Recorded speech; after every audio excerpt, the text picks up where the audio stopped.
Hello, having some thoughts. So I thought I'd bring them here, and the thoughts are about self-care and nervous system regulation. A little bit ago, I was chopping some sweet potatoes for dinner, and the first thing that I noticed was that as I was chopping, I had my arms up, my shoulders tense, and I was chopping down and I was hurrying, and I just took a minute and I paused and I stood back, took a breath, and just recognized that I was in some kind of hurrying process. And I was thinking about how our days are filled with a lot of that, a lot of like actions that come from a dysregulated nervous system, and how we often don't take the time to breathe and be in the moment that we're in, which is nervous system regulation, to be in our body, to be centered, to be calm, to be involved in what it is that we're actually doing, rather than trying to hurry through, get to the next thing, get something done. And so while I was chopping the sweet potatoes, and I noticed that about my shoulders being tense and feeling like I was trying to rush and hurry to the next thing, get dinner prepared, I took that step back. I took that deep breath, and I reminded myself that there was nothing to hurry for. There's no emergency. Nothing needs to be in a rush. And I spent the rest of my 15 minutes chopping the sweet potatoes in a way that was more balanced, a way that showed my nervous system that it could regulate, that it didn't have to be over-functioning. And that felt really nice.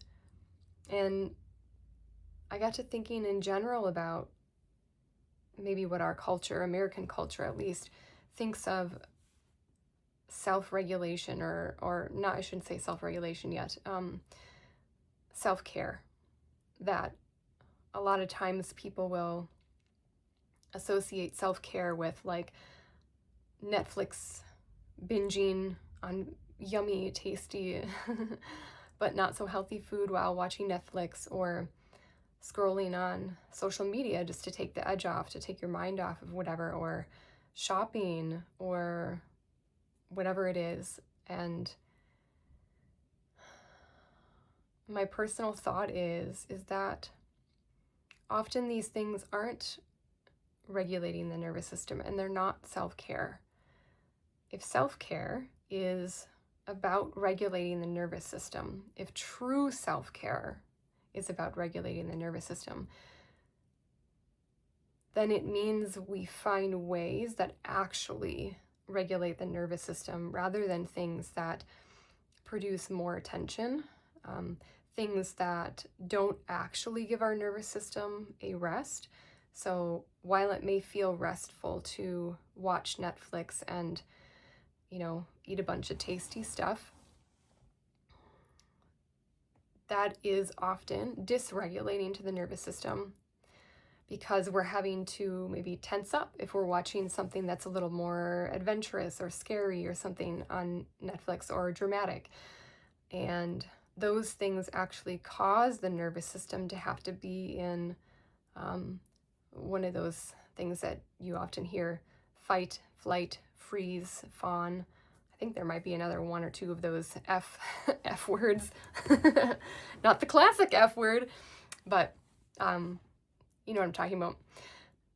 And so it's a backing up to really ask, like, what am I doing right now that my mind kind of feels like I'm checking out? So I'm scrolling, or I'm watching Netflix, or I'm shopping or I'm eating ice cream or whatever the case is that is like your go-to for feeling like you're giving yourself self-care. Is that thing that I go to actually regulating the nervous system? Is it actually caring for myself?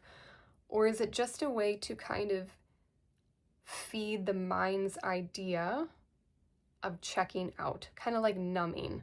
So there's a difference between numbing yourself and nervous system regulation and self-care. And I feel like I want to combine those two, self-care and nervous system regulation, because true self-care, things that actually take care of the body and the mind and the spirit and the emotions, those are the things that are actually going to help the nervous system calm down, find balance, find center. And so those are things like, a simple thing, like if you're cooking dinner and you're in a rush to go, okay, calm down. I don't need to be in a rush. It gets done when it gets done. That's a simple self-care thing.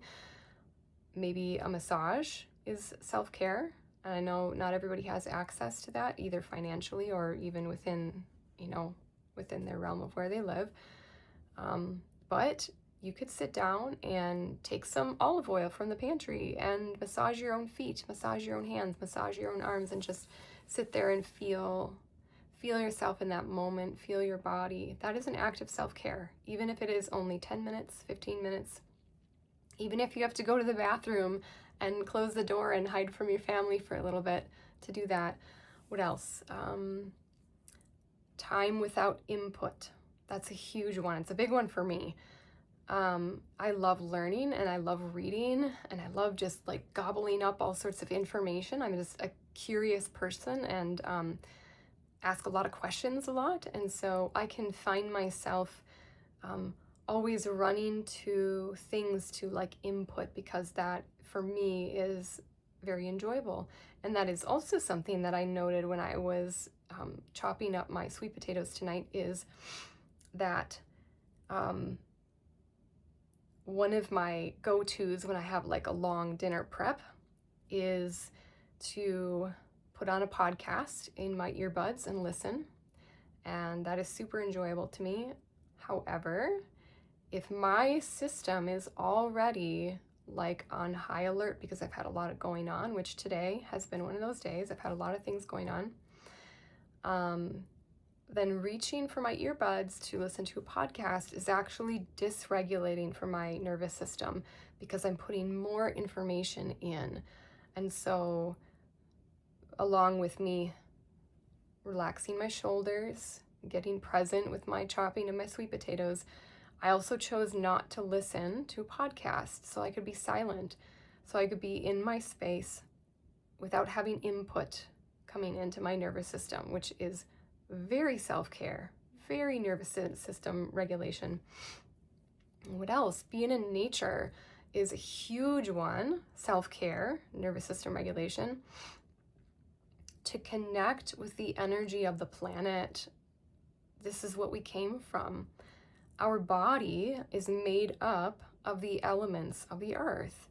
And when we connect with the earth and other natural things, it helps us calm the sounds of nature, the feelings of nature, even in the winter. I know I'm not a fan of winter either, even though I live in a place that has a lot of the year being winter. But there are still ways to be outside, bundle up, breathe the air of being outside, listen to the birds chirping, listen to the snow falling, whatever it is. So what else?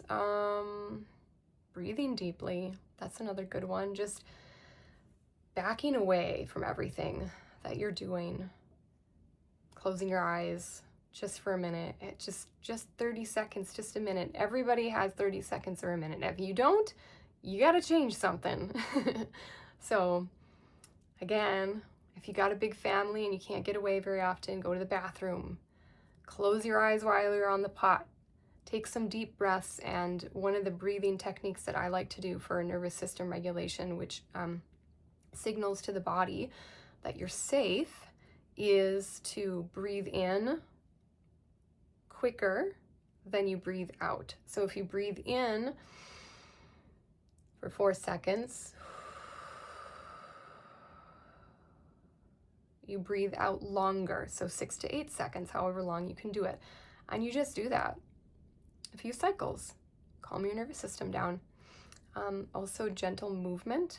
So we're not going on a marathon, we're not going on a speedy bike ride, none of that. It's more like stretching even, soft yoga, some forms of Tai Chi. Did I say that right? Chai tea? No, not chai tea, although chai tea is pretty good. So yes, gentle movement, being in contact with the body. So self-care, nervous system regulation is contact with the body, being in your body, being in the present moment, not trying to escape it, not trying to be somewhere else, and just coming back right here, right now. Nothing else, even if it's just for a very short time, because I know not everybody has a lot of time to do that. Short practices. Like, that's all I can think about the self-care / nervous system regulation. So I hope that was helpful. If you have any more thoughts, comments, shoot them up wherever the comments are. I'm not sure where I'm going to put this. Maybe Facebook, maybe YouTube, who knows, maybe both. Yeah. All right. Hope you have a good day, good night, good morning, wherever you are, whenever you are. Bye-bye.